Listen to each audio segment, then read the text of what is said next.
Yeah, YouTube being a dick again today. YouTube being a dick again today. Okay, this is live stream times two. Went out, got the mail, got packages, got one from Gremlin, got one from MLZB. One from MLZB is awful light. I don't know about that one.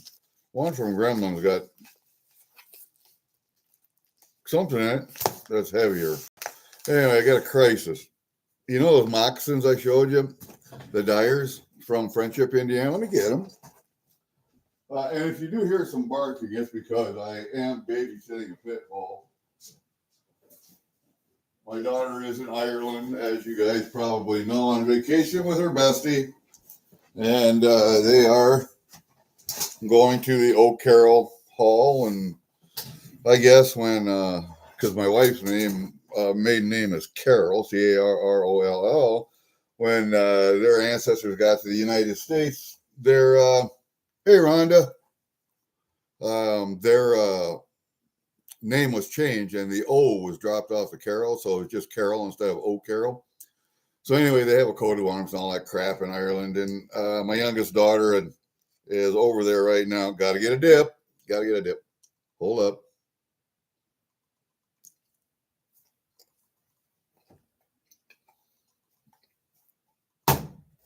And anyway, I guess they went to the Oak Carroll Hall and they saw some castles. Their hotel is in a castle kind of like thing. She sent some pictures last night. Oh man, first class what they're doing. Anyway, crisis. I bought a pair of Dyer's moccasins from Friendship, Indiana, back in the late 80s, early 90s. At the time, they were called deer stalkers. These are heavy, dude. I mean, heavy, heavy. Look at how heavy those things are. And I've gotten my use out of them pretty good. I've had them resold once because I wear holes in the heel. And you can tell that this one, you see, is just starting to get a hole in it. So it's going to need to be reinforced.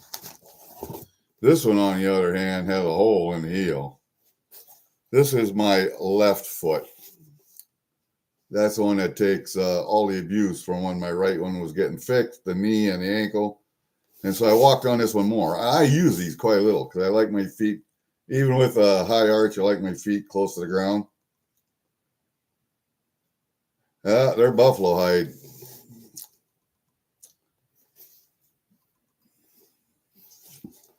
They're buffalo. Anyway, I contacted Dyers, sent them an email, said I need them resold again. When I bought these things, I was guaranteed that they were guaranteed for life. When I bought them, they were guaranteed for life. And the last time I sent them in, I don't think it cost me anything except postage. This time I dropped them an email. I just got the email back. Said, yeah, I will be happy to resell them if the area around the stitching is viable. You know, you're taking care of the leather. Yeah, well, it is on both of them. You can see, the stitching around the sole is viable. I mean, it's still pretty good stitching. Well, yeah, I've worn it out a little bit, but yeah. Anyway, they said it'd be $126. What the fuck, dude? I think I only paid a couple $100 for them when I bought them. Now they're over, they're $400, I think. What happened to guaranteed for life? Why is it going to cost me another $126? That's about what I paid for them. If I remember right, that'd be half of what I paid for them, probably. So I'm going to have to email them back saying what happened. That's my crisis. Nothing that's too severe anyway. Oh, yeah. No, I didn't get anything done yesterday. I was supposed to go to a meeting this morning, county supervisors. It was a passing ordinance for right-of-way clearance for pipelines coming through. So just a new regulation to make it and I didn't get there. This will make it a little safer for the community and not for the pipeline. All right. So anyway, hey, Jags fan, how you doing, buddy? Anyway, I missed that one. I got woken up at 9 o'clock with a phone call. I didn't get to bed till 2 this morning. I got woken up at 9 because I usually sleep till 9:30.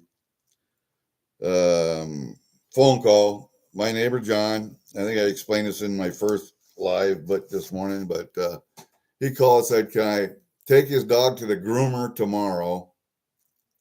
Because his dad is in the hospital in Des Moines, and he's going to have to be down there. Diverticulitis. They erupted in his colon, and yeah, it happened to me too. And they had to take out 10 inches of my colon. Anyway, what was it? 2 days in the hospital on drip antibiotics, and then a few days on oral antibiotics. Then had to go in and have a drain put in to drain the cyst that had developed. Got that drained in a couple of weeks. Then had to go in for the surgery. So I don't know how he's going to come out because he's 80, close to 90 years old. So we'll see how that plays out. Anyway, can I take his dog to the groomer tomorrow and it's his daughter's dog, so he's going to be gone. His daughter's going to be at home, but she's got to go to school at 8 o'clock. So I got to pick the dog up before 8 o'clock, take it up to the groomers, drop it off, come back a couple hours later, pick up the dog, take it home. Now I'm babysitting a pit bull that doesn't like any other dog. Just the way she is. It's not like any other people either. But that's just that dog. Until she gets to know you, then she's fine with you. But until then, no, you're not good. Not welcome. And she is a dominant dog. Don't care. Anyway, I have to go down there to their place, which is a mile away. Pick up the dog before 8 o'clock because that's when she's got to leave to go to school. Take it up to the groomers. I think at 8 o'clock appointment. I have to check, but so it's going to be very early in the morning for me tomorrow again. And it's looking like it's going to rain today, so I don't know if I'm going to do anything again. I'm not going to get that tree cut down. So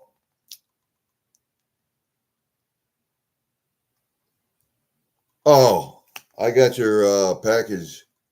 I can't open that up, I guess. I had to open up a package of oysters and package up a small one. I don't want nothing. I just send them to you. Oh, voluntary overtime is better than involuntary overtime. I can tell you that, buddy. Anyway.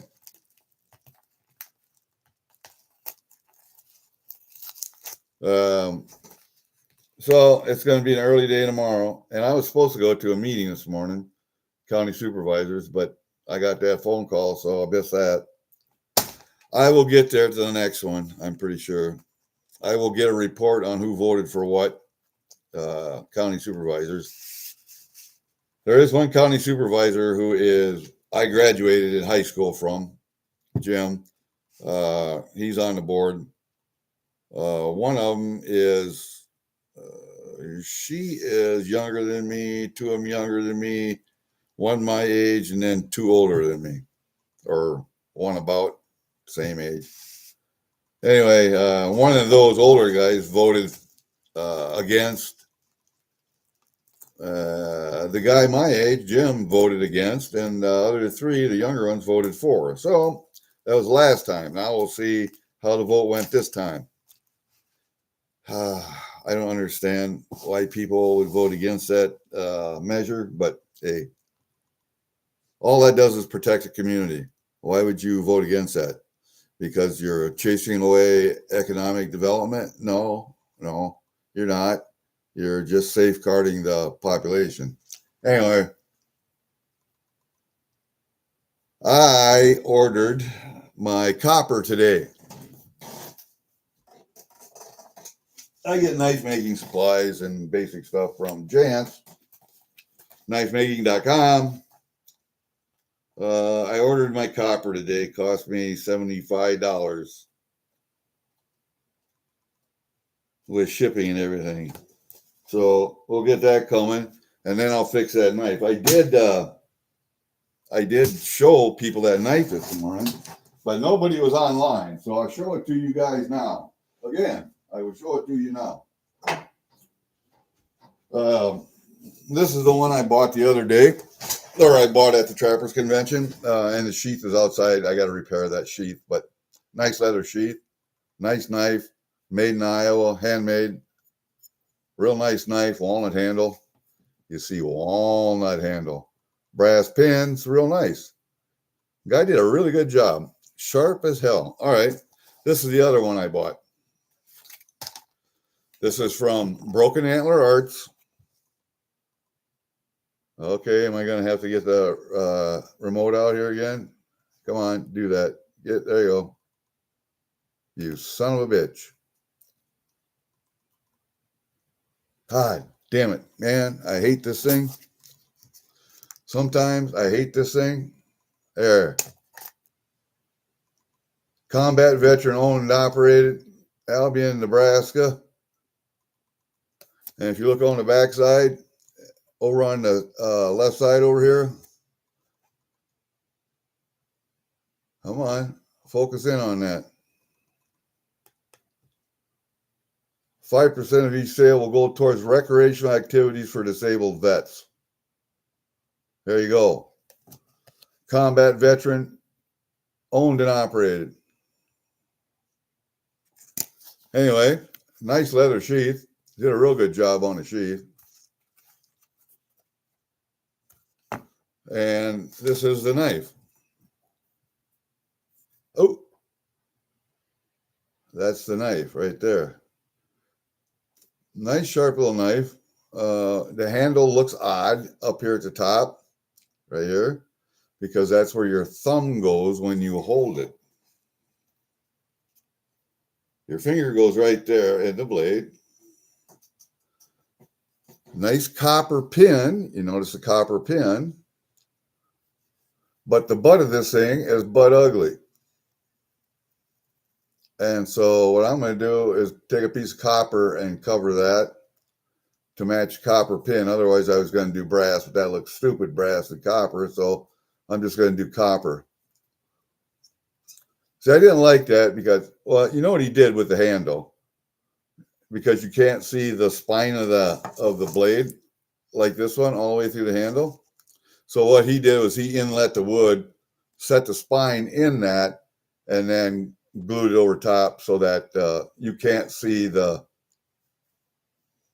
whole handle in there. It's a full tang because he's got the pin right here, but he inlet the wood and then glued it together. And that's what makes it look bigger on one side than the other. That's what that's from. So you have to learn. When I made knives, I learned that you had to go some on this side, some on the upper side to keep it even, to keep the middle line here even. On the top, it don't look too bad. The bottom, it don't look too bad. You can tell the difference. But right back here is where you can really tell the difference. And so I'm going to cover that with copper. And besides that, I did a butt ugly job of covering that with clear acrylic. You see that? It don't look good. So I'm going to sand that off, re-glue a piece of copper on there, and then do around here like that. But that's two of the knives that I got at the Trappers Convention. I got that Sheffield folder too. And with all of the steel mills shutting down in England, a lot of them have already. Anytime I can get a Sheffield knife, because made in Sheffield, England, at the steel mill there, great steel, good knife steel. I'll get them if I can get them. I think that's only the second one I've got. And it's a folder. I don't really like folders, but I'll take it. I'll take it. Now, what we have is a couple of packages. I got one from Ashley and I got one from MLZB. I think we're going to open that one first because that one doesn't feel heavy enough to have a coin in it. Really, I don't know what it is. So we'll just open it up. Hold up. I'll put the camera down there so you can see what it is I'm doing. There. I didn't, I don't know if I won something there or what, but. Oh, I know what they are now. Ah, yeah. These are the baseball cards I'm going to give to my nephew. I bought some baseball cards. My nephew already paid me for them. There we go. That's right. I remember now. Boy, are you stupid, Gary. Oh, no, not baseball. Wrestling cards, the WWE cards. Let's see. We got, who we got here? Ultimate Warrior. We got Ted DiBiase. Ted DiBiase. We got Roddy Piper. Ted DiBiase. Bret Hart. And there's supposed to be a Hulk Hogan one in here. That's why I bought them.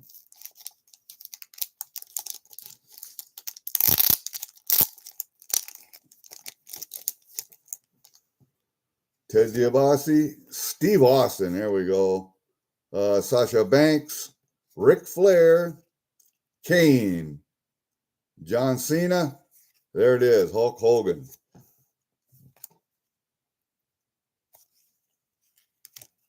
It's Cody Rhodes, Chris Jericho, Bret Hart. I got all the goodies in here. You guys didn't see all the front ones, the first ones, did you? So we got Hulk, John Cena, we got Kane, we got Ric Flair. Woo! We got Sasha Banks. Then we got Steve Austin. Yeah, buddy. Ted DiBiase. Cody Rhodes. Chris Jericho. And Bret Hart. Of the infamous Hart brothers. Famous? Infamous? All right. Those slip back in that little case right there.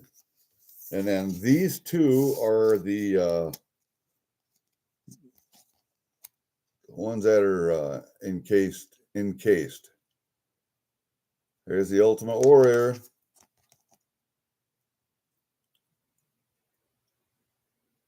That's number 148. And who do we got here? This was, I can't remember. Oh, Rowdy Piper. Gotta remember watching him too. Yeah, I've watched most all these guys at one point or another. All right. Those go to my nephew up in north of Minneapolis, who has this little thing in his house called a sports museum, and he does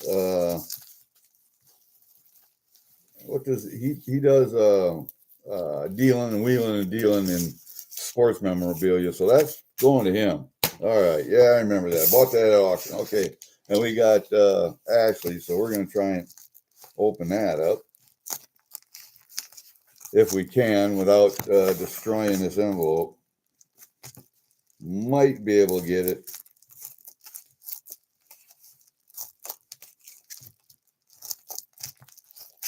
Yeah, I got it. See, now we just cut that stuff off right there. Come on. Cut that off. We cut that off. Cut some more of this off right here. Don't get too close there. Cut some more of that stuff off right there. Trim a little bit of that crap. Trim a little bit of this crap off. And we reuse that. Just like that. And that gets reused. I have never had to buy a padded envelope for anything. I always reuse exactly what I got. All right, let's see what we got here. Huh, huh. Oh, looks like a silver certificate. What else is in there? Something else in there. Can't tell. Oh, there's a little pumpkin or something. Or somebody's flipping me the bird. Maybe I'm going to have to open this up anyway. Because I can't get that out of there. All right. More surgery. More surgery.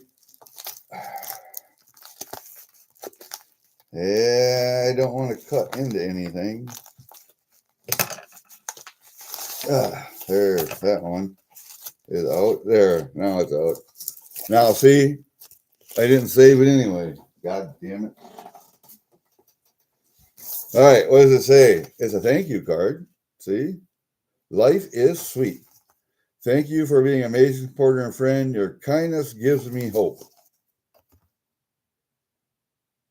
Grandma. Well, that goes in my cigar box with all my little notes. What do I got a silver certificate for? I don't remember getting that. Maybe I did. 42883252. A lot of twos in there. There's a 2 and a 4, a 2 and a 3, a 2 and a 5, and 2 8s. 3, 4, 5, 2, 3, 4, 5, and 2 8s. Ooh, if that had been a 6 and a 7. What year is this one? That's a 57 silver certificate. Too bad that wasn't a 56. That would have been when I was born then. Cool. I'll bet that's a gift. Got to keep that one. What is this thing right here?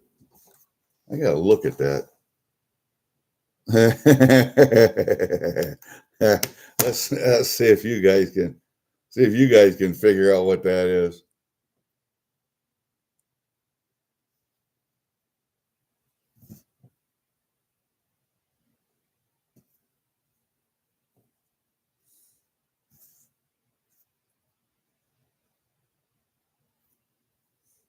Do you see what that is? Somebody's flipping me a bird with colored hair. I'm gonna have to put this up here with my other birds. I got 2 more up there. One from Second Chance. I got one from, maybe I got 2 of them from Second Chance. I don't know. I have to check. I have to put that one up there with them. All right. Here's what you really want to see.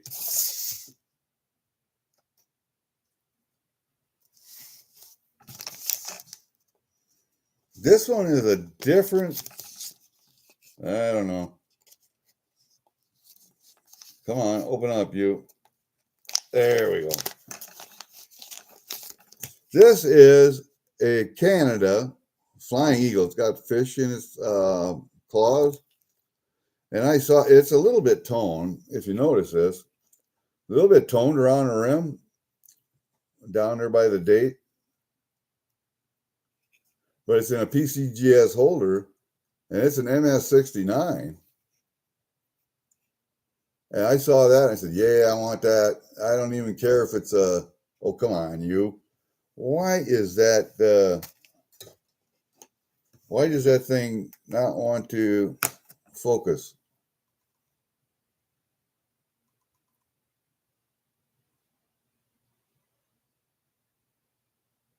That's real nice on the front side. The cameo is not as deep as maybe it could have been at one time, but it's still a MS67. Look at that. That's not bad on that side. The cameo in the background's not bad. The cameo on the Queen is good.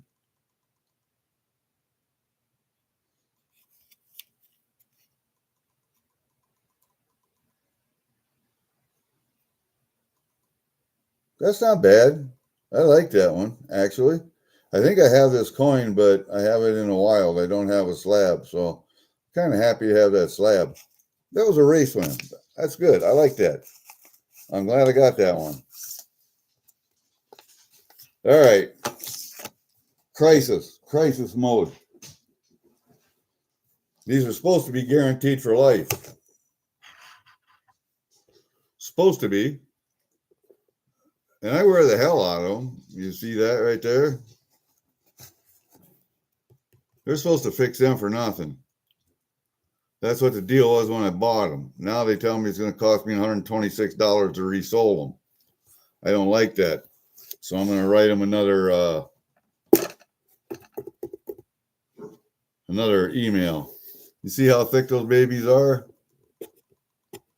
That's single. This is supposed to be triple leathered on the bottom. And you can see there's the double part already, but it's supposed to be triple leathered on the bottom. That's supposed to be buffalo hide. Now, what if they say, well, sorry, we can't do that for free anymore. It's going to have to cost you this and that and the other thing. Do I get them fixed one more time? Huh? Got to bring the camera up here. Hold up a second. We got to make everything look right again. Do I, we'll put you down a little bit. Do I get them fixed one more time and then say fuck it after that or what? Don't know. That's my crisis. Not a big deal. I got to look through some of these right here. 1950s beaver nickels for somebody that wants specific dates. I don't know if I have or not, but I got to look through them and see if I got them. And then once I get that done, I can save this one. That one's not bad. I can save that one. Sorry, Ashley, I couldn't save yours. Anyway, I will keep the card in my little Mark Twain cigar box back there. And you know what? I'm getting real short on cigars. I got to go to Mason City to the tobacconist and get another box of cigars. So I'm short. I don't smoke maybe one every week or two a week. When I go to Trappers Convention, I smoke one a day or two a day. And Sammy Hutton, God bless his soul, for years I was getting a cigar from him every convention. I get one cigar from him or two. And so the last couple of conventions I've been to, the FTA, Fur Takers of America convention up in Spencer, and then the Iowa Trappers here in convention here in Cherokee, I took him cigars. So, and I hadn't been going to conventions for like 3 years because of surgeries. I was laid up. I just couldn't go. And so now I just decided I'm going to start bringing him cigars. I took him a punch this last time. I took him Garcia Vega? No. What was the other one I took him? Come on, think of it.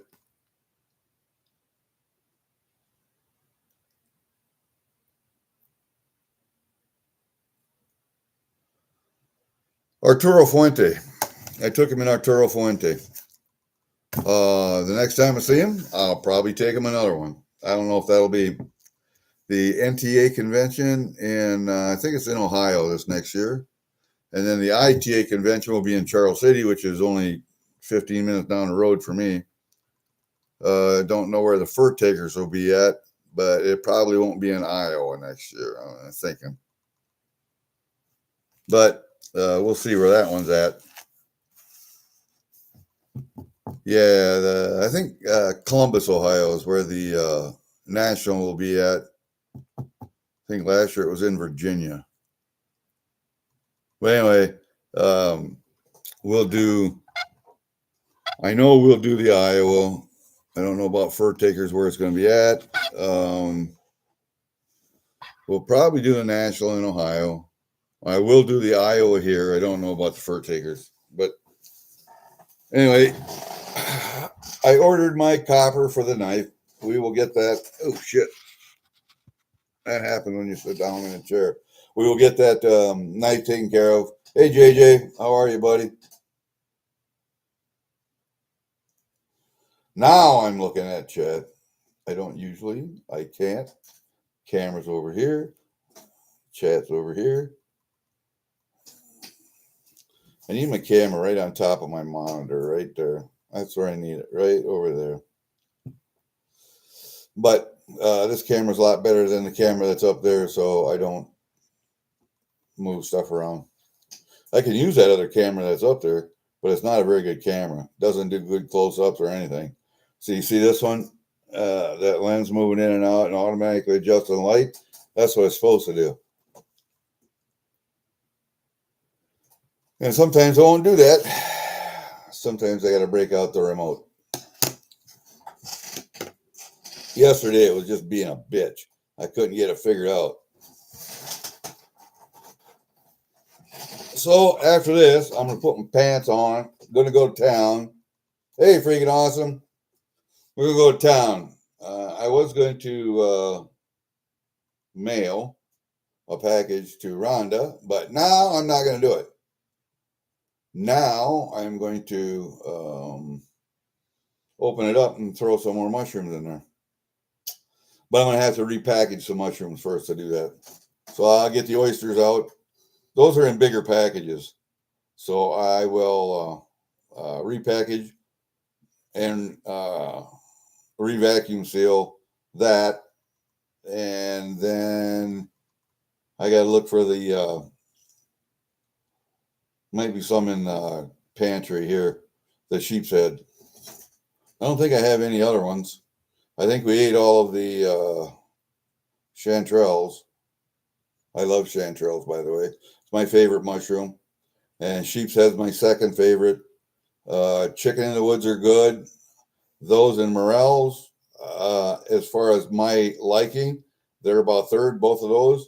Oysters are fourth. All the inky caps, they're last.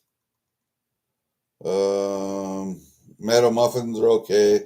Beefsteaks I like, but they have a toxin, and if you eat way too many, the toxin builds up in your liver over time, and so you have to give time to flush that toxin out, and so you can't eat a lot of them. I've only eaten one in my life. It was a good sized one that was growing out of the ground. Took it home, did my research, cut it up, and ate it. It was delicious. And I put that one last simply because of the toxin buildup in it. But as far as taste goes, that's in it's one of my top three, I would say. I haven't found any turkey tails around here that have not been dried up and hard. You have to find them when they're young and soft, and most turkey tails are only about this big around. And big around when you find them. There's all kinds of them on a stick, but because they're so small, they dry up so quick. So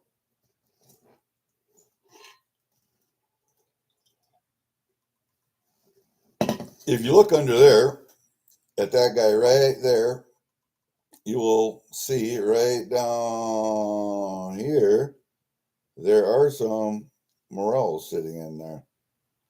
I have some carved morels sitting in that turkey mount.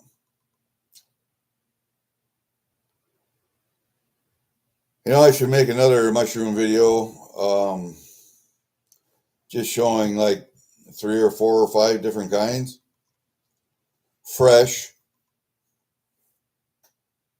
dehydrated, and then cooking with them also.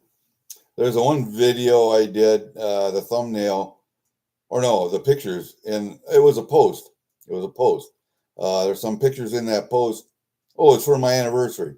When I made my wife that steak and mushrooms, there's a picture of sauteed, what were they? Yeah, those are sauteed oysters, I think, in there. Could have been chickens. I think they were oysters. I'm not sure. Yeah, turkey tail, you got to get them real young. Because around here, they only get about yay big. And that's it. They dry up quick, man. So you really got to look for them.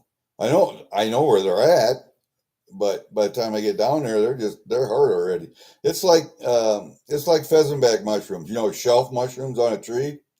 You see them, and they're generally hard. You knock on them, they're hard. But when they first come out in the spring and they're young, they're nice and soft. Very, very edible, very good mushroom. But its taste is kind of bland, kind of bland. But if you get an older one that's growing on a tree and it looks like a shelf already, test the outer edge of it. A lot of times that's soft, where the inner part is a little hard, and you can cut off maybe an inch or a half inch all the way around it, and that's edible yet. So I've done that quite a few times. Pheasantbacks are okay. They're not a bad mushroom. I put them about on the same par as oysters. So anyway, that's it for mushrooms. I mean, you can hunt mushrooms spring through fall around here. You just got to know what to look for, is all. And when I was working at the restaurant washing dishes, the restaurant owner, which is a daughter of a friend of mine, I went to school with his older brother, actually. She suggested that I go to a mushroom class and become a mushroom inspector. That way I could work for her because she was buying mushrooms from local people to bring them in. She didn't know anything about mushrooms, but people would say, "Oh, you're a good mushroom." Go to a mushroom inspector class. And then that way I can inspect mushrooms, um, and people can then sell them to restaurants or whatever. Or I can sell them to restaurants. And so I did. I went to my mushroom inspector class. It was down in Ames. It was put on by the DNR. Had to get a license and all that shit. I think it cost me $60 for 6 years, so $10 a year. I think I'm due again next year.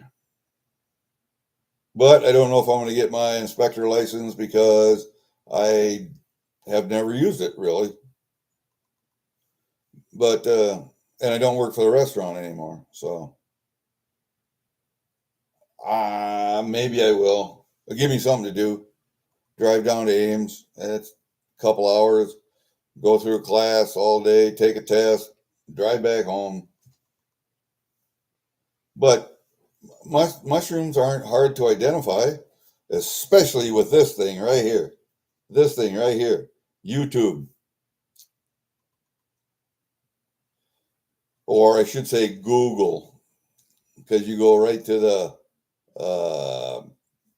state cooperative extension in your state. How to identify this mushroom, that mushroom. Plus, there's all kinds of websites out there. And it'll teach you what to look for, how to look for them, where to look for them, how to test them. If you really want to be absolutely 100% sure on a mushroom, don't eat it. That's it. And if you do eat it and you don't know what it is for sure, eat it in very, very, very, very small quantities to start with and see how it makes you react. Then increase the quantity a little bit, then a little bit more, then a little bit more. But honestly, the best way to identify a mushroom is to do a spore print. And you can go online and figure out and find out how to do a spore print. But that's one of the best ways to identify mushrooms. That, and there's so many things by gills, whether they're attached to stalk, unattached, whether they're single or multiple, caps, colors, shape, size. It's like, what's one mushroom most people know? Morel mushrooms. How many different morels are there? 1, 2, 3, or 4? At least 4 I know of. One of them's a false mushroom. One of them's a stinky mushroom. One of them is what I call a dickhead because it's just all stalk and very little mushroom at the top. Looks like. a dickhead. Looks like a dick. Call it a dickhead. It's not what it's called, but that's what it is. That's what it looks like. And then you have whites or yellows, yellow morels, and you have gray morels. That was 5. Right there's 5. Yeah, it's good to know your shroom. Not only because of the edible ones for you, medicinal and edible ones for you, but for the poisonous ones that you could do something with if you were so inclined. They did that during some wars. They had slaves cooking for them. Slaves gathered mushroom, put that in the food, killed off their captors. See, it can be done. It can be done.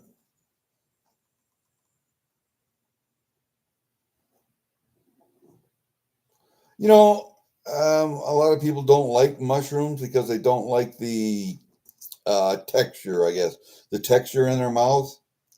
But to me, mushrooms just add a certain flavor and flair to a dish. I don't like pasta sauces without mushrooms in. I mean, I like them, but I prefer them with mushrooms in. I also prefer pasta sauces with meat in. I like just tomato sauces, but I prefer meat and mushrooms in my sauce. That's just me. I don't know. It makes it more of a complete meal for me, I guess. I don't know. And a little meat in your pasta sauce makes your meal go that much further. And my mother, uh, may she rest in peace and God bless her soul, fed 11 children and a husband and would make big batches of food or make food go further by adding a little bit of meat to all that pasta, because pasta is cheap. Tomato sauce she grew and canned on her own. I mean, she even made her own noodles a lot of times. So, yeah, weed out who gets to eat the goods. That's right. Or to take over the goodies or to own the goodies or whatever. But yeah, there have been cases throughout history of people poisoning other people intentionally with mushrooms. So it's also good to know that. The more you know, and I kind of try to live by that. You know, when I watched Forged in Fire for a couple, 3, 4 seasons, I thought, you know what? I could actually do that. So I made a forge, 2 of them. I made a gas forge. I made a coal forge. I made an anvil out of railroad track. Uh, I got another anvil, cheap one from Harbor Freight. I got hammers. I don't have specialty hammers, but I got hammers. I can make chisels. I can make punches. I can make holders and tongs. And so I did that. And I still use a lot of that stuff to this day. Then I bought a power hammer. Then I bought other stuff, um, grinders, 4-inch grinders, 2-inch grinders, 6-inch grinders, belts and wheels and knife sharpening stuff and just leather working tools, kydex. You can really get into it. But all of that time and making knives, I was gathering knowledge, putting more stuff in my head. I found out that I really don't like working with leather. I can work with leather. I don't like working with leather. Making leather sheaths, making leather anything. I don't like working with leather. Um, Kydex. Kydex is so easy to work with, so easy to make. It's just, it's wonderful stuff. Um, and that's why everybody makes Kydex knife holders or Kydex gun holsters. And it's just easy to work with. No, information is power. Knowledge is power. Knowledge is power. And a shit hits the fan kind of scenario. If we ever went back to bartering, yeah, I'm going to give you some silver for this tool, or I'm going to give you some gold for this knowledge or whatever. Books, printed books be worth their weight in gold. The more you know, the more people will pay you for what you know. I do have CD-ROMs also, but you need a CD-ROM player. You need either batteries or power source. And in that kind of a scenario, you wouldn't have either. You would have batteries for a while. The power would be off. And it wouldn't be coming on for decades, probably. Your batteries would run out. So the CD-ROM does you no good. But a book with pictures and words in lasts forever.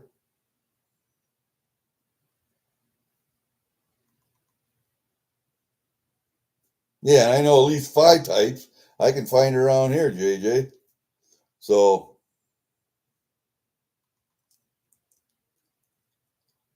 I haven't found any of the real stinky ones yet, though. I bet you can smell them a mile away. And you know the thing is, when I go out in the spring looking for mushrooms, you can actually smell mushrooms in the air. I can smell them anyway. I tell people there's no mushrooms here. I can't smell them. You're full of shit. Nope, there's mushrooms here because I can smell them. You look around, damn straight, you'll find some mushrooms. I can smell mushrooms. I can't hear worth of shit, but I can smell mushrooms.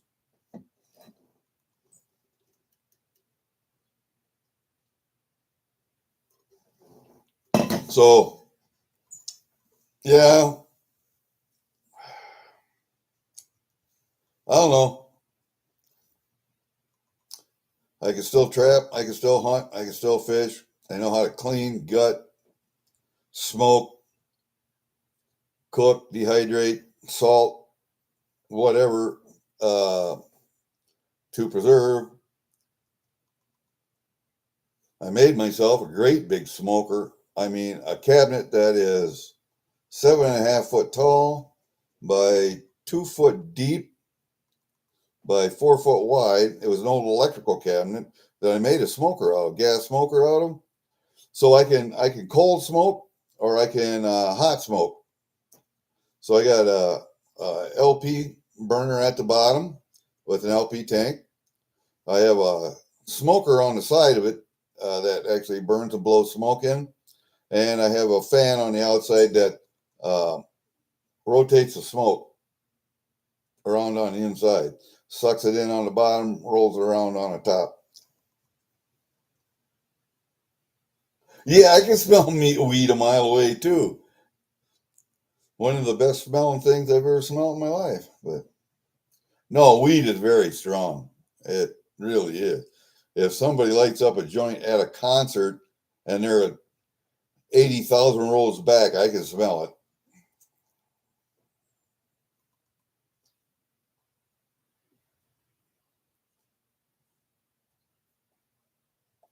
Yeah, when I was in the Special Forces qualification course, first phase survival, they had us out by ourselves. And first night you had to make a shelter, um, start a fire. Next day you're supposed to make traps and procure your own food. I think after 3 days they gave us a chicken. I don't know what it was. But anyway, first night I had shelter made, fire made, and I had already set traps down by the creek. And the instructor was going, how in the hell? I said, I trapped before I came here. I know how to make traps and snares especially. Love to make snares. He said, okay, Well, see you in a couple days. Came back, gave me chicken. I had that goddamn thing butchered. They saved all the feathers. I had it plucked to save all the feathers. And you save everything. You save everything. And you got, what did I rustle up? Where did I have my canteen cup with me? I don't know. I found a container for water. And so I was boiling water. You can boil chicken's feet. You can eat them. Save the bones. There's chicken soup. You got roast chicken. You got everything. You take that skin, wrap it around a stick, and stick it in the fire, and crisp that stuff up. The fat, it's wonderful, man. It keeps you going forever. And then when we did survival in a group setting, like a squad, so we had like 6, 7 guys in a squad, they gave us a goat to butcher, to preserve, and to use. And as the instructor was instructing us on how to gut and butcher a goat, because you have to have the class first, I asked when he gutted it if I could have the balls, the testicles. And the instructor looked at me like I was crazy. Anyway, he said, yeah, you can have them. So I rummaged through the guts. I got the testicles because they kept the heart. I could have kept the kidneys too. I don't like kidney or liver. I don't like either one. So I guess maybe I could have boiled them. But I boiled the nuts. And then I cut them and fried them over open fire. And we were hungry. We were really hungry. And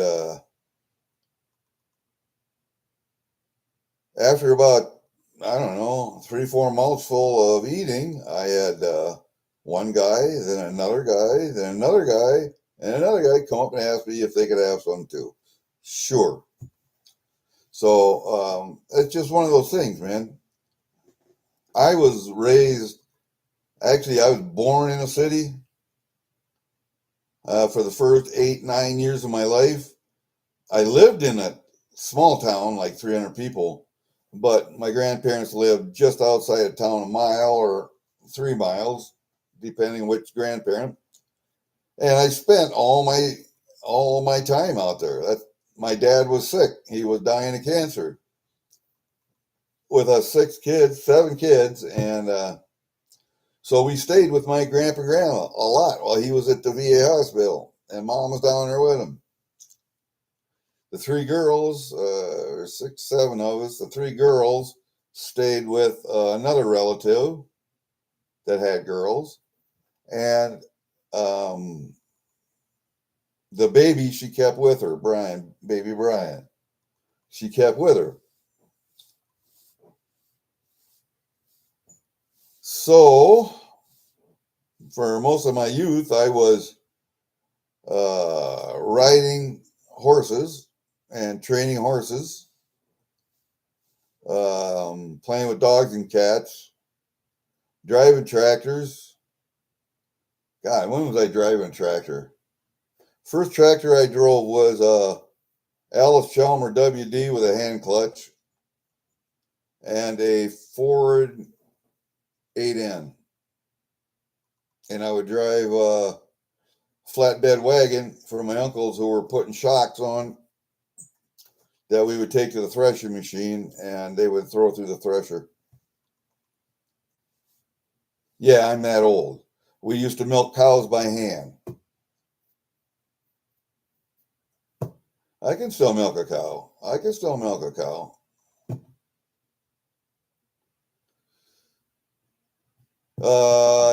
me see, Grandpa Huffman had horses, milking cows, and sheep. No pigs. Grandpa Kingfield, which would be on my mom's side, had milking cows and pigs. And of course, chickens and of course ducks. So Grandpa Huffman had the ducks and the geese. Grandpa Kingfield had the chickens. Both had dogs. Grandpa Huffman had terriers, where I get my affinity for terriers from.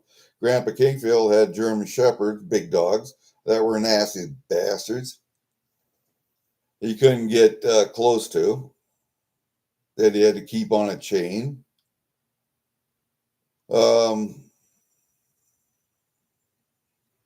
So yeah, I get the electronics from the old man because he used to have a radio and TV repair shop out in the shed.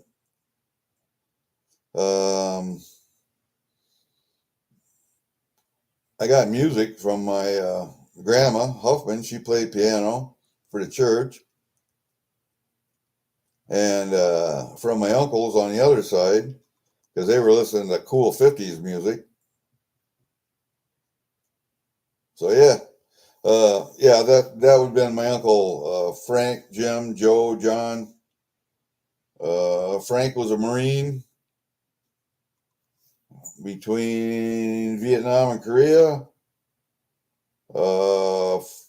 John was in the Army between Vietnam and Korea. I think he got out before Vietnam. Jim and Joe got drafted during Vietnam. Jim went to Germany as a truck driver. Joe went to Vietnam as a fuel handler.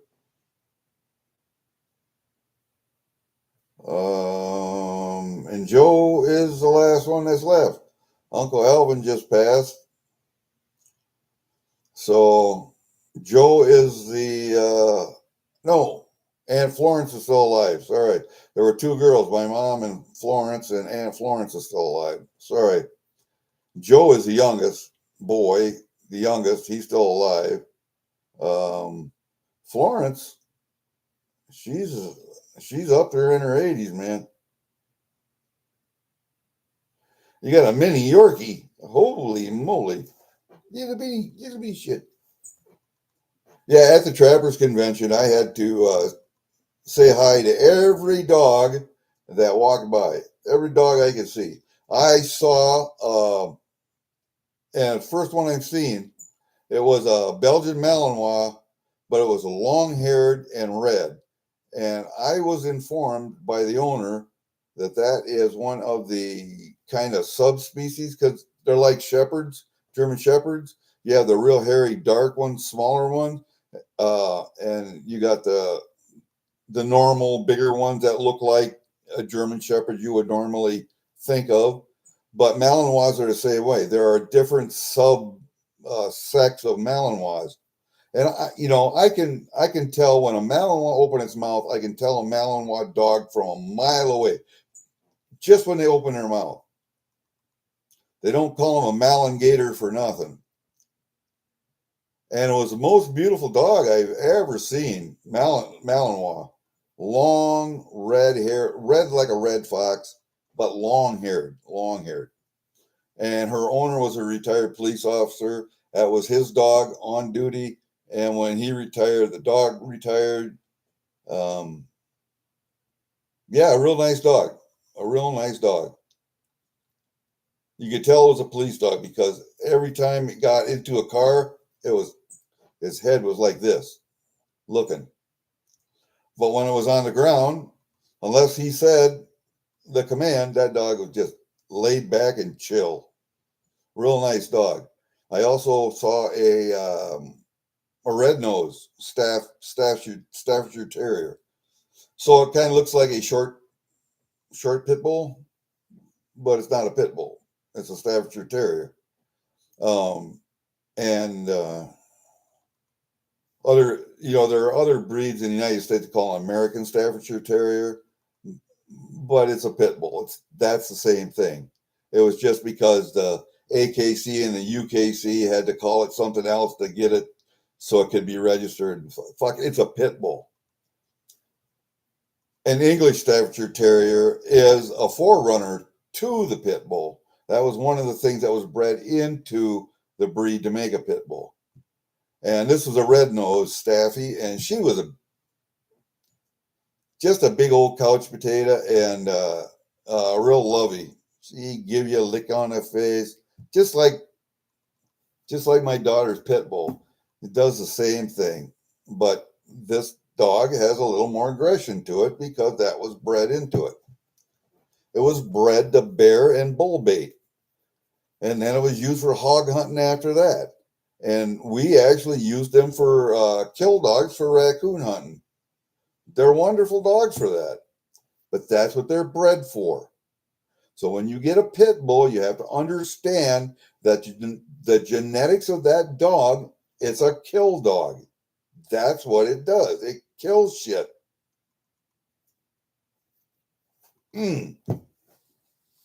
Most terriers are that way.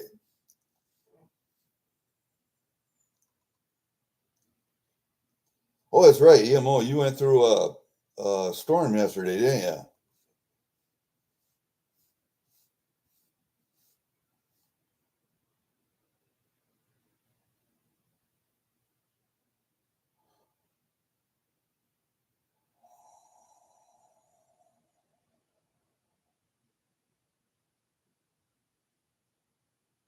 What caused your heartbeat not to go as high as they're trying to get it to go during the stress test and blood pressure to go down? Why, Rhonda? Why? What did Google say?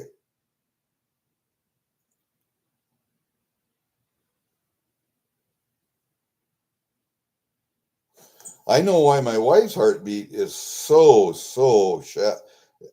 it's so low. Her heart rate is so low. She has a genetic defect. She has a hole in the wall of one of the valves in her heart. It hasn't ever caused her any problems, but it took having to go up to the Mayo Clinic to find that out. Ooh, that ain't good.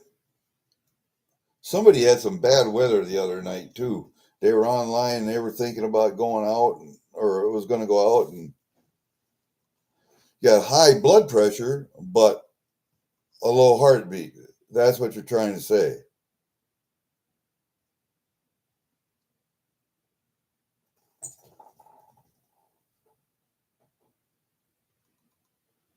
Yeah.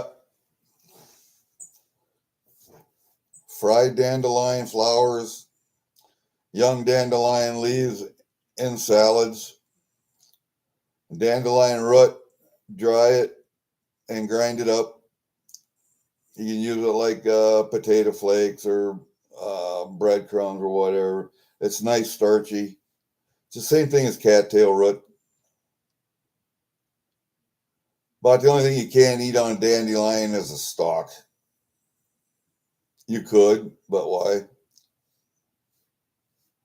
And besides that, dandelions are the first flower that comes up in the spring, and the bees really need it. The pollinators really need it. The first thing that the honeybees get in the spring is sap. Sap, maple trees, box elders, which is a maple tree in that family anyway. They're the first things to sap in the spring. That's when we tap trees for maple syrup. That's the first food that the bees are getting in the spring is sap. The next thing is dandelions. The next thing after that is that little white clover in your lawn. And what do most people do? They spray to get rid of dandelions. They spray to get rid of the clover. Anything that will help a pollinator, because I want grass. I want green grass. I want it to look like a fucking carpet. Well, then lay a carpet out there and you don't have to mow it. You know, they make fake turf that you don't have to spray, water, or mow.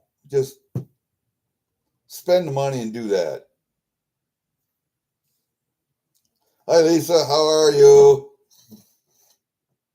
Yeah, we're just talking about some shit. People make me mad. I'm telling you, man. Oh, I was going through my paperwork today, and I found out some things about VA disability I didn't know before. Do you know that if you had a traumatic brain injury in the Army or Marine Corps, wherever, that unless the doctor diagnoses it, I mean, actually writes it in your record as a traumatic brain injury. If he uses some other language other than that, has to use that specific language, the VA will kick back your claim and say, nah. It has to say that. So when I got my fucking head kicked in, I was in the hospital for 2 months with a right frontal skull fracture and a concussion that they had to keep me in a goddamn coma for 2 weeks to let the brain swelling go down. That wasn't traumatic, I guess. That was just a regular brain injury. So, whatever. So that's the way we got to go. That's the way we got to go with that. And then I found out, because if you're 80, 90% disability rated by the VA, you're unemployable, really. Because you can't stand at a machine or sit at a desk for 8 hours straight. You can't. You got to get up. You got to sit down. You got to do this. You have to have one of your claims, because they add stuff together. 20% here, 30% here, 10% there, and they add that all together to give you the 80% or the 70% or whatever you got. One of your injuries, like say my ankle right here, my right ankle that's been fused, twice now, is only rated at 30%. Okay, that's the majority of my rating right there. Not my back, of course, but my ankle. Your majority rating individual injury has to be 40% or higher to be considered unemployable. You to be considered unemployable. And it would help if you had been fired or let go from certain jobs or several jobs because of that. So it's amazing how the VA can weasel its way out of shit. I don't have too much bad to say about the VA. I actually like my VA clinic over here in Mason City, other than the fact that I don't get to see a regular doctor. I have to fucking teleconference with a doctor like me and you are doing right now if we were doing a Zoom call. Boom. I have a physician's assistant or a nurse come in and take my blood pressure and fucking do all of that shit and set it up. They do all the preliminary stuff that would normally be done. But then I have to talk to a doctor online. And then she or he has all the information that the PA or the nurse just sent them. I don't like that at all. I don't like that at all. And what I don't like also is how the VA uses language or terminology or sequences of things to weasel out of responsibility for things. Don't like that at all. But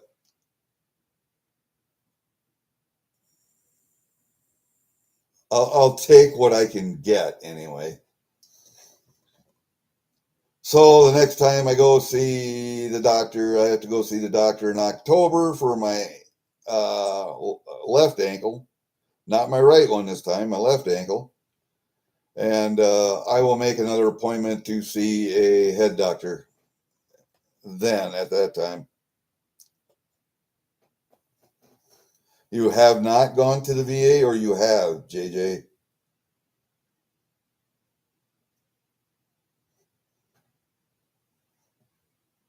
You have or have not? Seems like you have not went to the VA for anything. Not, that's what I thought. Well, Yeah, it's taken me, you see, I retired in 1995, 2005, 2015, 2025. It's taken me 30 years to get my 80%. First it was 10%, then it was 20, then it was 30, then they bumped me up to 50, then 60, no, then 70, now 80.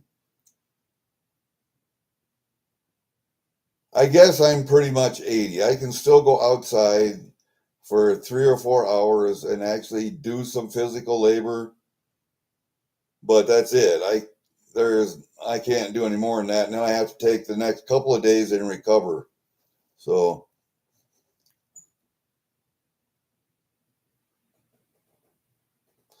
you're your own practicing physician. Well, I'll tell you what. See this guy right here? The guy that said this right here? Enjoy every sandwich? You know who that was, don't you? That was Warren Zevon. I don't know if you guys know who Warren Zevon was. Warren Zevon was the guy that sang Werewolves of London, Roland Atlas Thompson Gunner, um, Money, Guns, and Lawyers. That music right there. And if you don't know him, you can look him up. Anyway, he died of lung cancer. He was a smoker. Was afraid of doctors, didn't trust them, never went until he started feeling bad later in life. Went to go see a doctor, got lung cancer. All right. What was he called? That's the one song. I feel like shit and I'm fucked or something like that. I don't know. I have to relook that song up. It's actually I have it on my page under music. You can look up Warren Zevon. Um,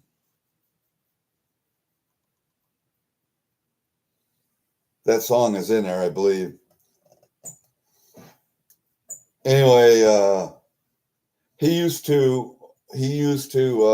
substitute for Doc Severinsen on the Tonight Show with Dave Letterman, and he would be the guest lead orchestra guy, or he would play piano, or his group would, and they would sing on the show. Dave interviewed him, I don't know, a couple weeks before he passed, and he said, Warren, what have you learned um, through all of this cancer diagnosis, cancer treatment? Um, and Warren Zevon said a couple of things. He said, I think not seeing a doctor earlier in life was a tactical mistake on my part, and that he didn't know, but he thought that maybe you should enjoy every sandwich, and it always kind of stuck with me. It stuck with me enough that I had it tattooed on my arm. So maybe going to see a doctor every once a year, maybe every couple years, it'd be a good thing. I mean, just to see if everything's working correctly.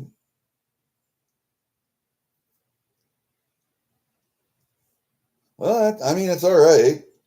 I mean, it's everybody's choice, but I don't like to go to hospitals to see a doctor at all. Hospitals are nothing but a festering pool of disease. Think about it. Think about it. Why do you go to the hospital? Because you're sick. Hospital's full of sick people with all kinds of shit, and I don't want to go there. But every once in a while, I have to. So I'll go. And I've been fortunate. I've got, I had a really good surgeon for my ankle, a really good surgeon for my guts, both female, by the way. The VA seems to get doctors who are, let's say, not the highest in their class, or maybe have gone to medical school like in Grenada or Indonesia or China, maybe. And India, I don't really trust them because they're not trained to the same level.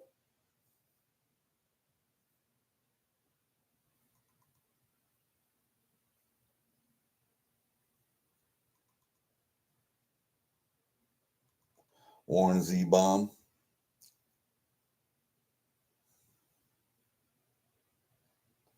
You met him in Harrisburg, huh? Warren Z bomb?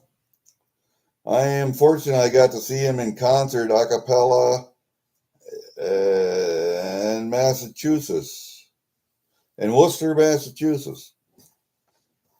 I got to see him just playing the piano, not his band. And I thought that was a better concert that way. And we were front row, so yeah, that was a good one. That was in 87? No, that was in 82. 82. 82. Yep. 82 or 83. I think it was in 82.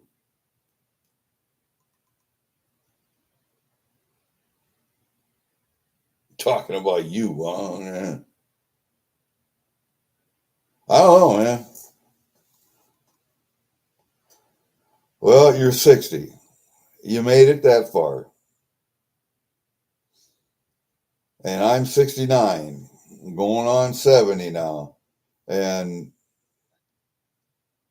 over the years, I guess maybe I treated my body a little bit harsher than I should have. But that's what happens when you jump out of airplanes with lots of weight, and you do it at night, and you do it over trees, and you do it over mountainous terrain, and yeah, whatever. And you walk with 120 pounds on your back for 20, 30 miles. That it does that to your joints and your back. But I worked hard all my life too, physical labor. So, about the only time I didn't work real hard physically is when I started working for the government. Even though there were times when I really had to lift a lot of weight, but most of the time I'm sitting at a bench, electronics bench or a desk, electronics bench or the desk, and running out to units or running around the state of Iowa and running out to units and getting equipment, whatever. There were 7 years there where I was a mechanic on heavy mobile equipment. We're talking dozers and big diggers and backhoes and down to Humvees and generators and everything in between. When you're a mechanic, you're a mechanic. So I did that for 7 years until another electronics job come open, put in for that, got that, and finished up my career with 13 years of electronics work. But by then the damage had already been done. So,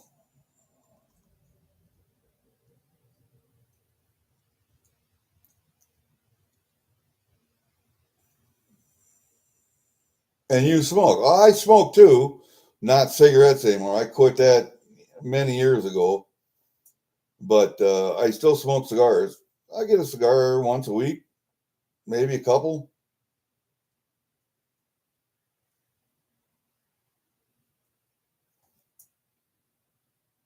No, no, no, no, freaking awesome. The most I carried was 120 pounds. That's the most I ever carried in the military. But when you're climbing a 10,000 foot mountain with that on your back over triple deadfall in fucking Alaska, it feels like it's a lot more. It feels like it's a lot more.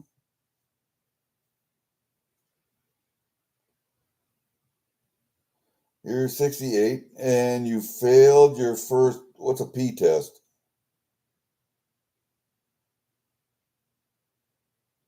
Oh, I see. It's a piss test. All right. Safety officer, he's the only person who only tested hot for weed. What everybody else tests hot for? Coke? Heroin? Meth?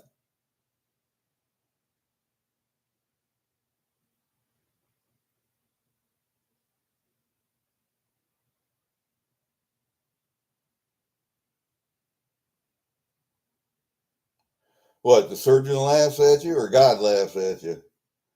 God has a unique sense of humor, you know what?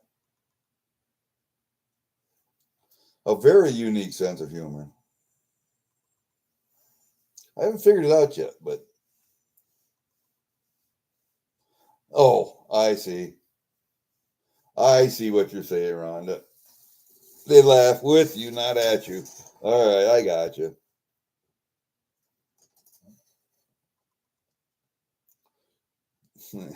and so, freaking awesome. If you're in the 121st, carry 120 pounds. No, so the 82nd would only carry 82 pounds. Now, you figure a rucksack, and let's just say you're a mortar man, so you got to carry a base plate for a 60 millimeter mortar, or the tube, or the bipod. That's why a mortar crew is 3. Yeah, you're carrying just a little bit more than that when you're jumping out of an airplane. I think the heaviest I've ever been jumping out of an airplane was when we were doing winter shit in Alaska. Snowshoes, skis, weapon container, all that goddamn clothes, plus all the shit you had in your rucksack. So if you're a radio operator, you got the radio, you got batteries, you got somebody else got a goddamn generator for you. A pedal powered generator, not a gas generator, a pedal powered generator. That was for the old 74 Bravos. So the newer ones, I don't know the new Harrises, whether they have that pedal powered generator or not. They might have a little gas generator they jump with now, but you still got to have fuel. And pedal power, you don't need fuel. You just need other team members. When you're sitting there sending a message, you got to have somebody else on the team. And I tell you what, when you hit the send key, that fucker really goes down.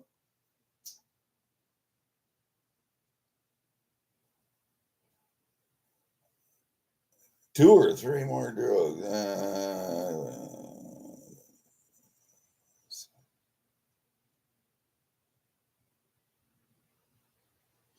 2 years before the piss test. Jesus Christ. If you're working for the government, you get piss tested. God, almost every 2 months, 2 or 3 months. They don't announce it.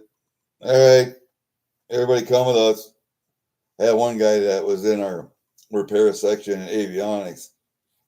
Uh, he was hot that morning, and he knew it. And he says, "I'm hot. I got to drink a lot of water." I gotta do this, gotta do that. He put off the piss test as long as possible until the afternoon. No, I don't have to go. No, I don't have to go. Oh shit! He still come up hot. So everything he should have just went and did it. But by the time they let him go, it was in 94, 93, 94. The National Guard was taking over our reserve unit, that the helicopter slots, the personnel in the helicopter. So they were taking all the slots, and the reserves was losing them. And so he got transferred to another job anyway. Didn't make any difference.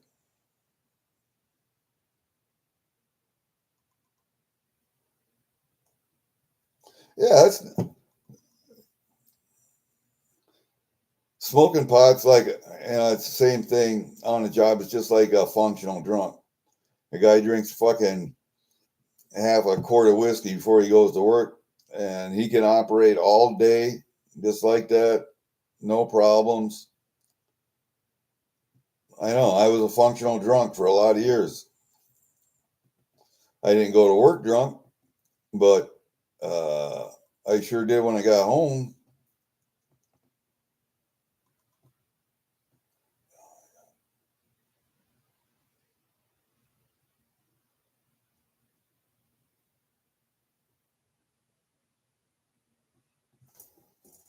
Grandpa Tin Hand told me to tell him if I made it that there's a few channels that send him ounce of silver. If I didn't make it, it would be a channel. Yeah, it probably would be.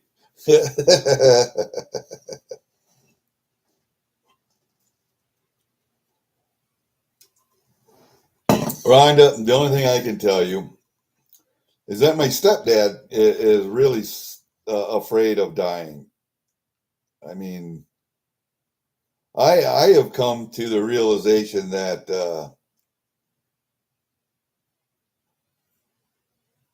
I don't know. God and the universe and heaven and hell and all those things are real, but not in the way that most Christians or Muslims, Jews think they are. I am one of those guys that believes that, yes, there is a God. He's the ultimate creator of everything.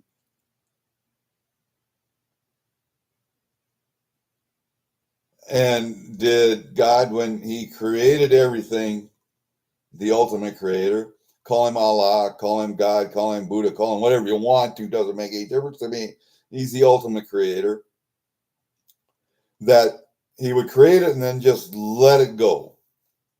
And that everything would be a natural progression, evolution, and he would just let it go, wouldn't have anything to do with it. Hands off approach. Just watch it. Just sit up there and watch it. Sit up there, sit over there, sit on there and watch it. No, he would have to poke his nose in every once in a while, check on shit, and go, this ain't right. We got to change this. Sometimes he does that. He's got a sense of humor, too. Machine is born. The only thing you have to worry about is putting the workpiece like that. Correct position to lock the machine. Well, yeah, if you got a computer controlled, yeah. Big red bugs, Lisa. Big red bugs, huh?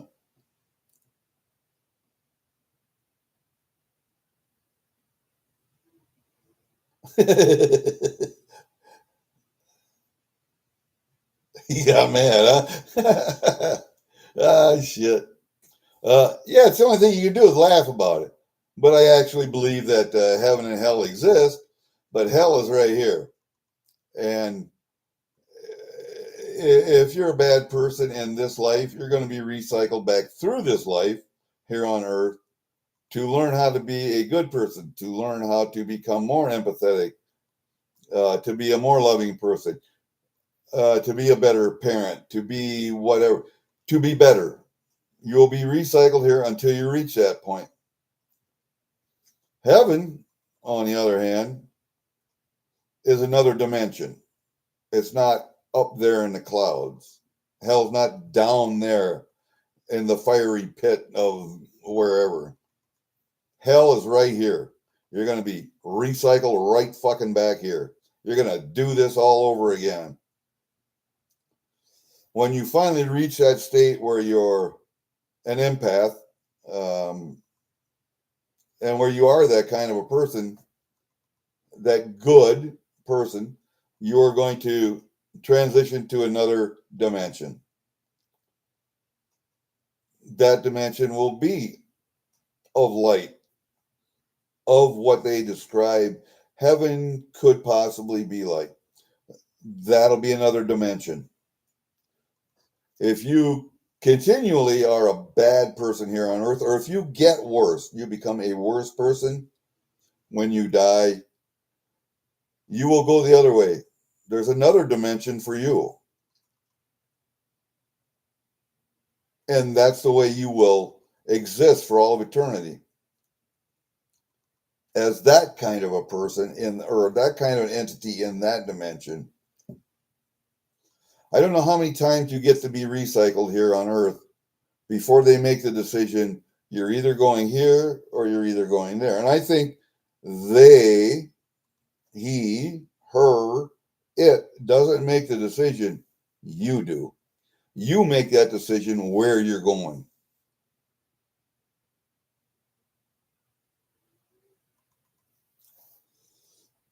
You're either going to the bad place or you're going to the good place. I call them places, they're dimensions.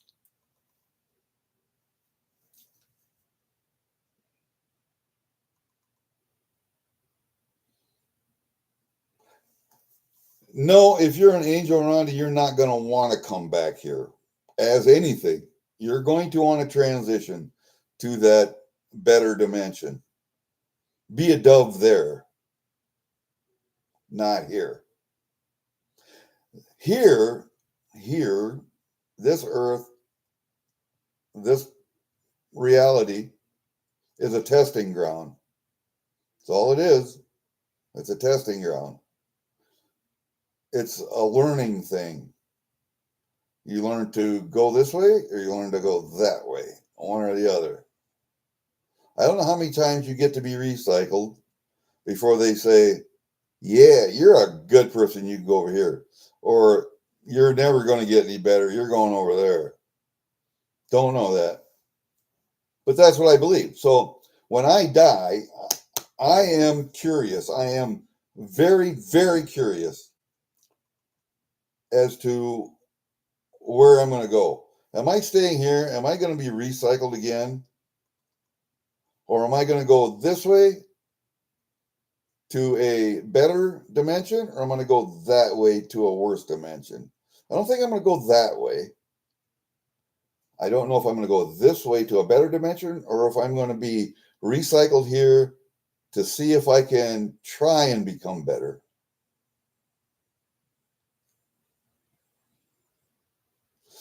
I think this is purgatory, not hell, but purgatory is here. I think, it's a conversation that is it's a conversation that has a lot of nuance to it. There's a lot of religion that can be involved, but I think all religions have that same kind of storyline: heaven, hell, good, evil, and you go someplace. I don't actually think you go to heaven or hell. It's just you can call them heaven or hell. I guess heaven, the good dimension; hell, the bad dimension. Um, yeah, I think the religious stories are allegories, basically. But I think there are dimensions. It's not um, up there or down there. I don't know. That doesn't make sense to me, but dimensions do. No, and Rhonda, I have never seen the light, and I have been told you don't want to go to the light because if you go to the light, you will be recycled here. If you resist going to the light, you will move on. That's what I've read. That's what I've heard. So I don't know for sure. What I'm going to tell you is I don't know for sure. That's just the way I feel.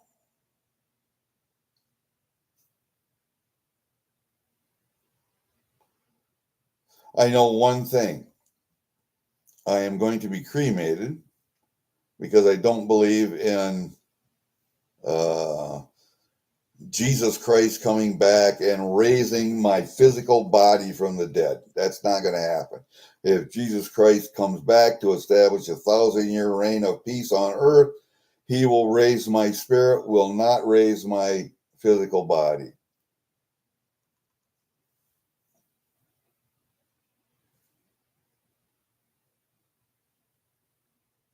So, yeah, I don't want to take up resources, land, water, wood, brass, metal, stick me in the ground, and what's going to be left in 1,000 years is bones and some rusted piece of metal in the ground. Why? burn me, take my ashes, plant a tree in my ashes. Please do that. Make the earth a better place with what's left of me. That's what I want. I want trees planted in my ashes. I did that with a friend of mine, George. He was cremated, had little bottles of little pieces of George given out to all his friends. I got the bottles that were left over after everybody got what they wanted. I had like 5 bottles left.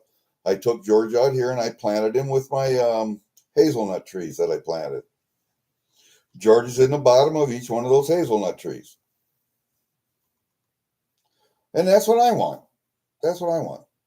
Make the earth a better place from my passing. I never quite understood the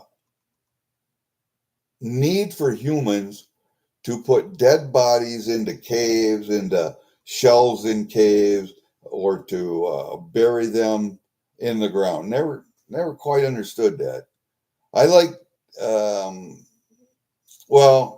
the old indigenous American Indians, a lot of them would put them up, their cemeteries, they were up on raised platforms and would put the bodies up there.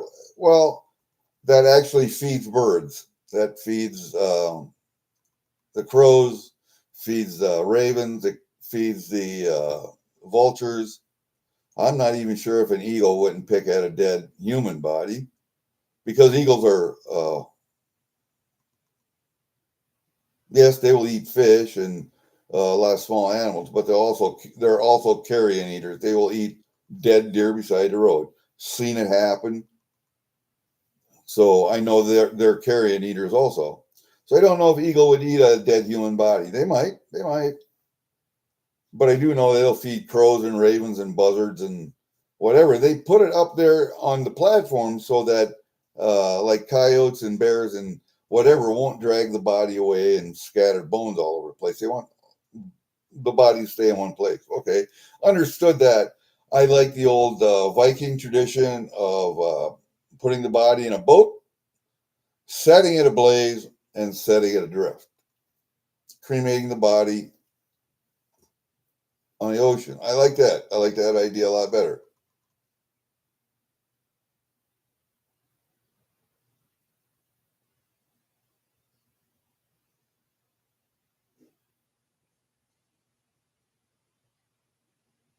Yeah. When you die, your spirit does depart your physical body. It's called a spirit, an aura. What do the Chinese call it? Can't think now. But yes, there is that. And that spirit will sit there above the body and look at it to see if it's going to be resuscitated, if it needs to go back into the body, or if it doesn't. And if it doesn't, it decides that that's it, that's done. It ascends. Where does it go? My question, where does it go? I swear to God, it has to pass to another dimension. And the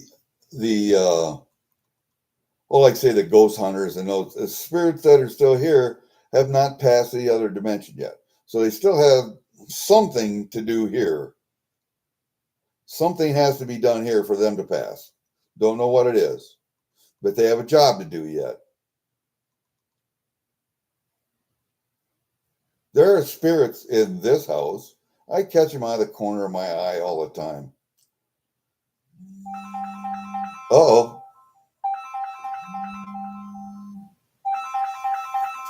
FedEx. Let's see what they say.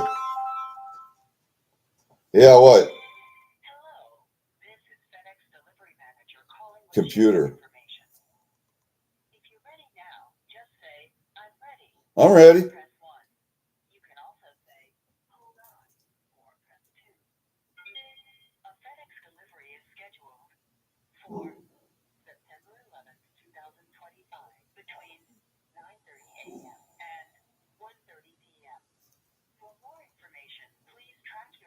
All right. Very good. All right. FedEx is coming in 2 days, between 80,000 hours here and there. So, whatever. 2 days. I got a FedEx ship. Whatever the fuck it is, I don't know. I didn't order anything. So, it could be for my wife. I don't know. Yeah, my question is, when that spirit rises and leaves the body, where does it go? Is it immediate? Is it not? Do they have something here to do yet? Will they stay here? Like I say, I got spirits here. I can see them out of the corner of my eye a lot of times. But nobody said anything to me. They don't bother me. They're just here. Why are they here? I don't know.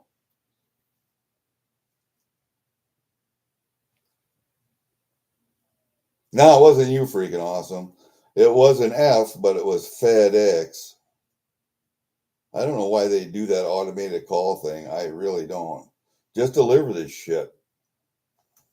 God, somebody will be here.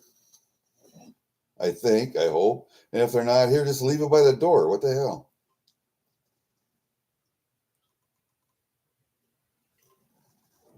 I don't have to sign for it, so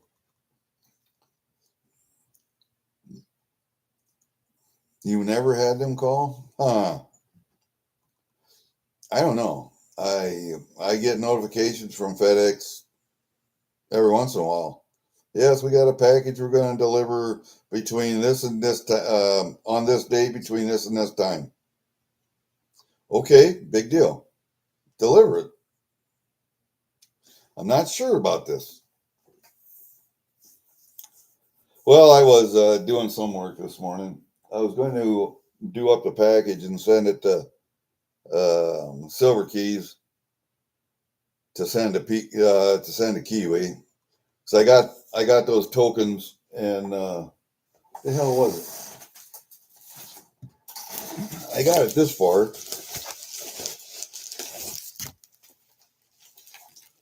Tokens and something else I got for him. Oh, those key pulls. Those, they're either keychains or they can be zipper pulls. I got him that one that says golf on it. There's another one that says Graceland forever. Graceland forever. I thought that one was kind of cool. Got those two, and I got what I get him, like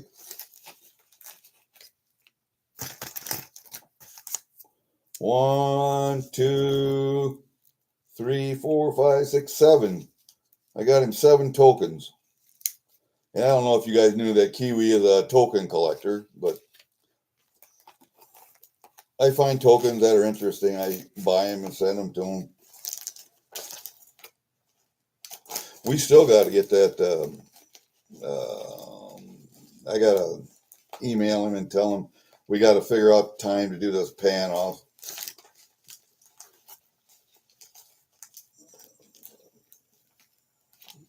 Who broke your mailboxes? Did you have some hoodlums come by and?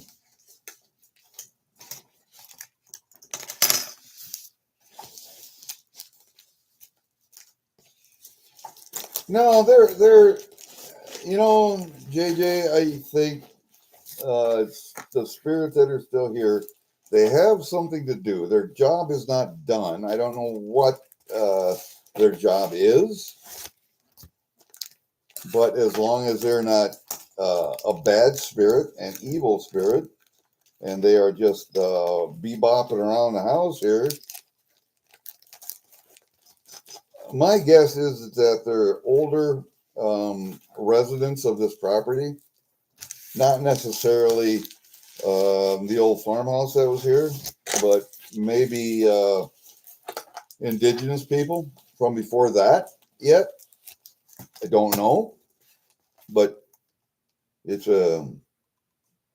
it's fun to think about it. It's not like they're doing anything bad. It's just I don't know. It's all right. They'll leave when they're ready.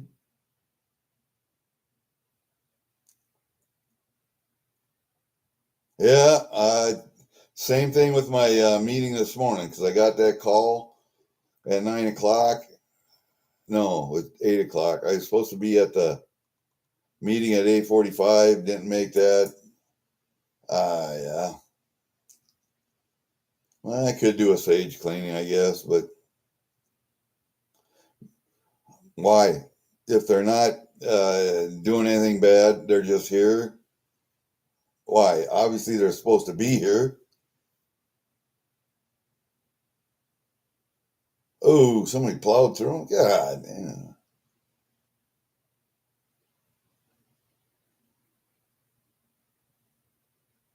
You know, mailboxes are federal, dude. Um, if you got a snowplow that plows through them, or you got a car that plows through them accident wise, he's drunk or high or whatever, that's a federal crime if he doesn't fix them things.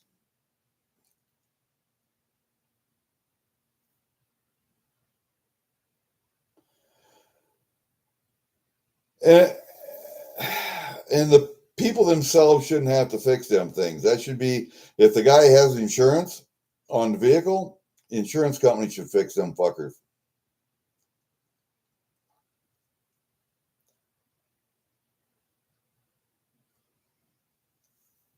Yeah, I know. A lot of the like apartment complexes will have just a big block of mailboxes outside. Everybody's mail is delivered there. Everybody goes there to get their mail. It's at the end of the block or it's in a driveway, parking lot or something. But yeah, big bunches of mailboxes.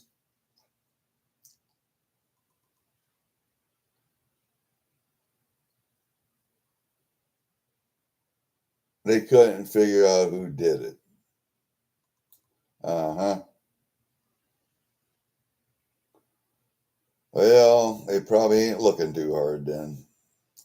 Probably not high on their list of priorities, but it should be because it is a federal crime. And you know that there are certain rules and regulations. Somebody took out my mailbox, a piece of farm equipment coming down the road, the post, everything. And I fixed the mailbox, but I had to put a new post in the ground. But I had to look up the regulations first. Has to be so high off the ground, has to be so far back from the edge of the road, so that the rural mailman can pull up to it, just open it up, stick the mail in, and go. So it can't be sticking over the road, over the edge of the road. It's got to be so high so that he doesn't have to bend down or fucking reach up. And he's straight in his car. It's a bunch of bullshit.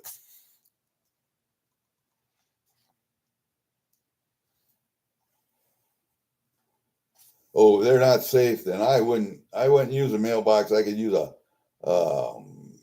pick on.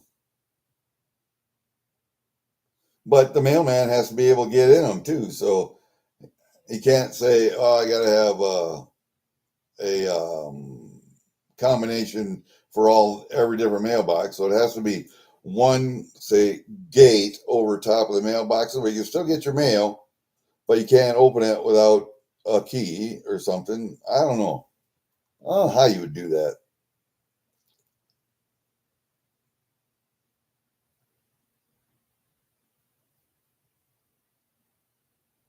I don't know how you would do that.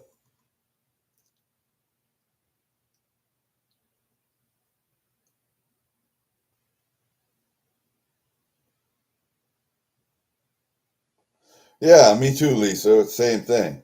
My mailbox at the end of the driveway across the road over there. Mine's on that side of the road because that's where my mailman comes down. He comes from the south going north. He's on the right side of the vehicle.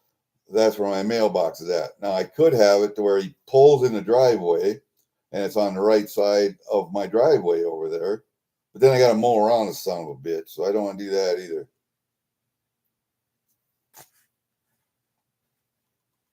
Oh, I just have a single mailbox, just pull down door, mail goes in. If there's more than the mailbox will hold, he'll bring it all up to the house. If no one's home, he'll just leave the big package here by the door, put the rest of the mail in the mailbox. So That's okay that way. Never had anything stolen out of a mailbox yet. Like coins or whatever. Nobody, I don't think anybody really knows or cares that I got coins or get coins in the mail. So,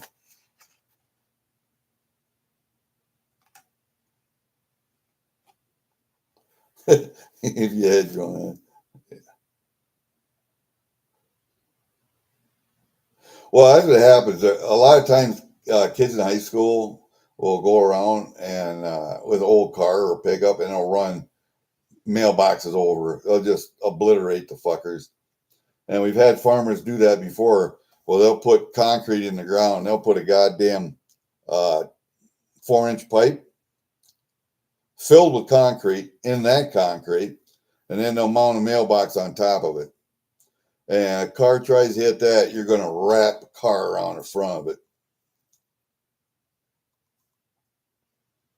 But then you look, if somebody gets hurt or injured or killed, then you're going to be liable. No, I put my mailbox post in.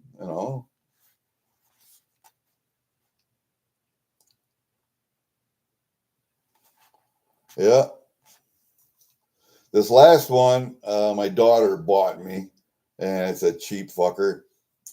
You pound it into the ground. It's in two parts. You pound it into the ground, and you mount mailbox on. It's got little brackets and shit, and I reinforce that part of it. But we pounded it into the ground, and it was a little loose. So then we put rods in to tighten it up. The next time I do it, if I do it again, it will be in my driveway on the right hand side. I will do a post hole. I'll dig a post hole, butt up the ground, and I'll put a goddamn creosoted post in. So it's in my driveway, like in my yard. So you'd have to pull in, open, and then back out and go. Instead of just driving by and open it up, put it in, driving. That's how he killed my dog.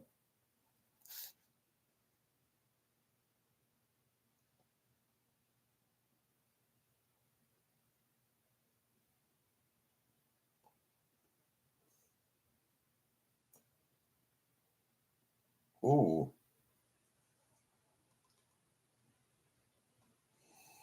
Yeah, well, the mailbox is just made out of tin. I mean, it's not.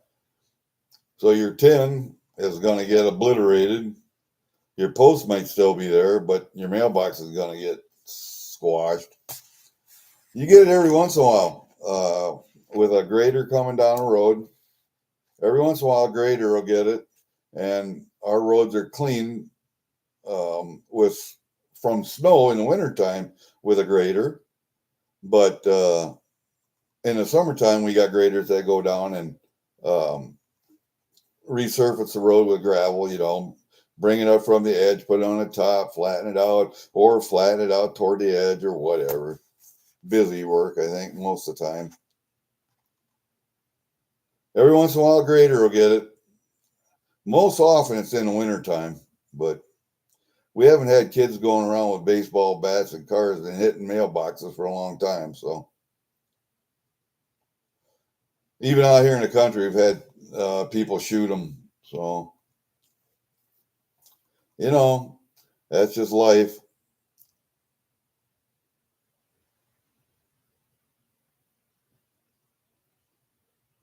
Yeah, pressure treated 4x4. It's a good post, man. And I would put that in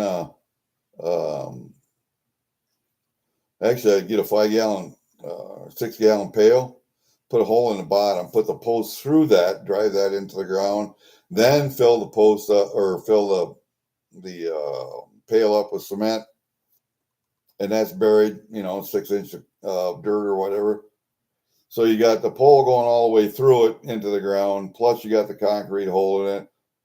But then on top of the 4x4, you would have to put what, 2x6, 2x8, that long. Screw that into the post with deck screws. That's pressure treated lumber, and then screw the mailbox to that in from the sides. And if you really wanted to make it secure, you could take some fucking some strapping, a roll of strapping, go all the way over, all the way around it, screw it in from the bottom. I even put a L bracket on the back of mine, screwed that in and bolted in from the back. So yeah, it's not going to go anyplace unless somebody beats it on purpose.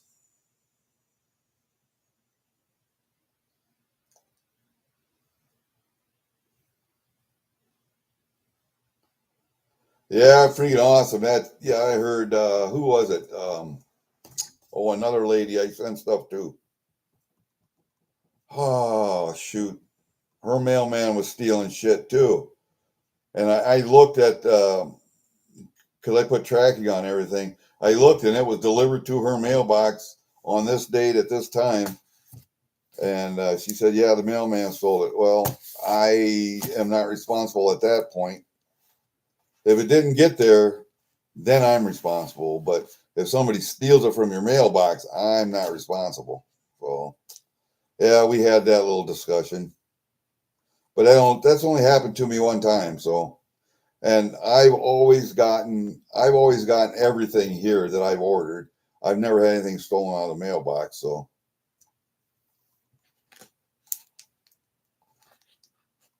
the only thing I've had taken from me by the mailman was my fucking dog. Anyway, I get to babysit my daughter's dogs. I had Siobhan, the terrier. She was here last week for a week while my daughter was in Philadelphia visiting my oldest daughter. I mean, my middle one, going out and visiting my oldest one and her husband. And she came back, picked up her dog. And then 3 days later, I got Pfeiffer, the pit bull. And that's my youngest daughter's dog. And she's in Ireland right now, having the time of her life. Well, I'm watching her dog. And I get to go down to John's place and take care of his dog when he can't, or when his daughter can't. So I got dogs. I don't think I need another one. I'd like to have another one, but I don't think I need another one. I don't know. Fuck it. If I'm going to get another one or not. All right, guys.